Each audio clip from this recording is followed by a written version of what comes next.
So Mike, I've been feeling a lot of eco-anxiety from watching the news, watching a lot of wildfires, and I already feel really hopeless in general, especially like when I've been working service jobs. I already feel like I don't have a sense of purpose there, but because of these like larger events that feel so out of my control, I just don't know how to deal with these overwhelming feelings of eco-anxiety. What are some ways that I can cope, do you think? First, the fact that you're able to name it as eco-anxiety, that's already telling me a lot about where your mind goes, where your heart's at, and there's a really important message that these anxious thoughts and feelings, like what's going on with your nervous system, is letting you know that it's pretty rough out there in the world, and it's rough to be a human in a world that is experiencing ecological disaster and damage. And so I think the first thing that I want to start with is those feelings make sense, right? Those feelings make sense, and they can, and you might experience that they interrupt the way that you hope to live your life, like talking about meaning and feeling like work isn't meaningful, and that there's, I imagine there's a lot of stress that you're carrying in different ways with these worries that you're having. One kind of question that I'd start with is, if you had the day off and you were going to go outside somewhere, where would you like to go? Probably a place with not too many people, a lot of nature, a lot of greenery, where I can hear nature around me, just sort of feel the way that I used to feel. I can see that there's a bit of a lightness that comes over you when you think about being in that space, around trees, around not too many people. One of the things that can be helpful for people experiencing eco-anxiety is to deepen their sense of connection to places that are meaningful for them. So for you, that might be somewhere in the forest that you like to go. For others, that can look like being by the water, or even spending time in the garden. We know that there are these really positive benefits that being outside and having some kind of connection or relationship to nature can have, that can already begin to settle some of those anxious feelings and anxious thoughts that are going on for you. One of the things that I'd be curious about, June, is how much news about what's going on in the world are you kind of reading or listening to, and like, when is that happening? I would say that the news sort of seems to find itself to me, whether I look for it or not. Sometimes I try to take a break from reading the news because it is so overwhelming, not just because of climate change, but because of other things happening in the world. But I feel like in the past year, it's come to me because it's everywhere. Like I smell the smoke, my eyes hurt, people aren't able to go outside. There are like traffic jams because of floodings, and it feels like I can't close my eyes to climate change anymore. Yeah. And the sort of the picture that I pull from that, June, is in the sort of immediate picture of your life and the things that you see and hear and smell, and the way that the movements in your life are really challenged or interrupted by what climate crises, climate disaster, like the effects of climate change.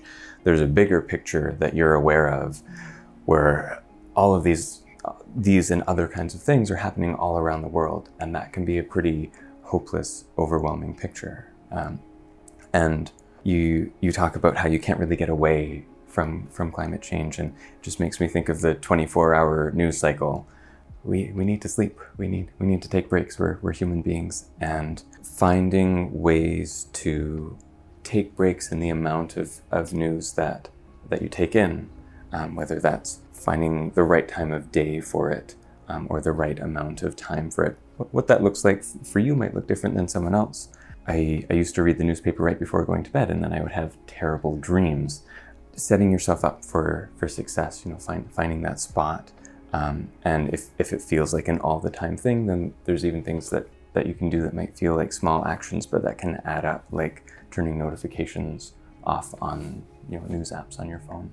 At the same time, knowing about what's going on is really important. And having access to reliable information is really important. So I don't want to say, well, just stick your head in the sand, but finding who you can trust, which kind of sources of information seem reliable to you, and then figuring out, well, what do you want to and what can you do with that information? With everything else that I imagine is going on in your life, it might seem like too much to say, well, here's something else for you to do or to think about. But I know that one of the things about climate anxiety or eco-anxiety is that sense of hopelessness that you mentioned, and that sense that the problem is so big and there's nothing that I can do. And when you deepen your connection to the natural world in some way, when you find helpful education or information about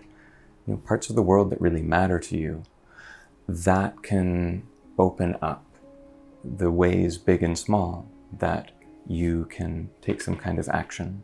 And taking action, whatever that looks like, is really important, because then you can begin to challenge that idea that there's nothing I can do.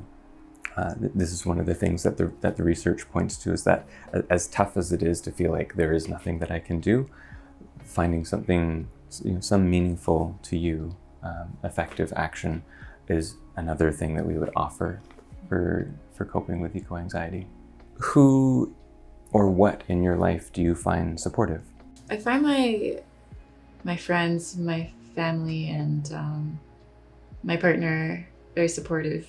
We all share like the same anxieties, and sometimes it feels like we're just like enabling each other and talking in circles because we have the exact same anxieties. But I think having those conversations and knowing that I'm not the only person feeling these feelings on such a deep level kind of gives me the sense of solidarity that pushes me to keep going, or maintain the responsibility of keeping up with the news and what's going on with the world, and trying to fight against it or work towards a solution, knowing that there are other people who have the same values as me, and are willing to do or wanting to do something about it. So I think that has been my greatest sort of solace. Yeah. That's so beautifully said. When you feel like you're not alone, that helps you keep going. That's what I would want to be chatting with you about, is if those supports don't feel like they're there, then where are they? But I'm really glad to hear that it sounds like there's family and friends that you can talk to, that you can kind of open up about your feelings with. It's important to feel like you're not alone. Mm-hmm. When we're talking about eco-anxiety, we're talking about this, the fear, the nervousness, sometimes chronically so, these feelings related to what's going on with the world. And something that I think is also important to bring back is the feeling of overwhelm. And so it is related to the world, and there's some specific things that we want to be looking at, like, what about the world is important to you? Where do you find those meaningful connections? And also anxiety as a nervous system response, letting you know that that something's not quite right here, and that something needs to be done differently. There are ways that we would work with that as well, like grounding exercises, or naming the emotion and kind of getting familiar with it, and knowing different steps that you can take or things that you can do to address that feeling of anxiety. Does that make sense? Yeah, it makes sense. It's very helpful. Thank you, Mike. Thanks to you. That was a deep question, and you really thoroughly covered it. Okay, well, thanks for that. Yeah.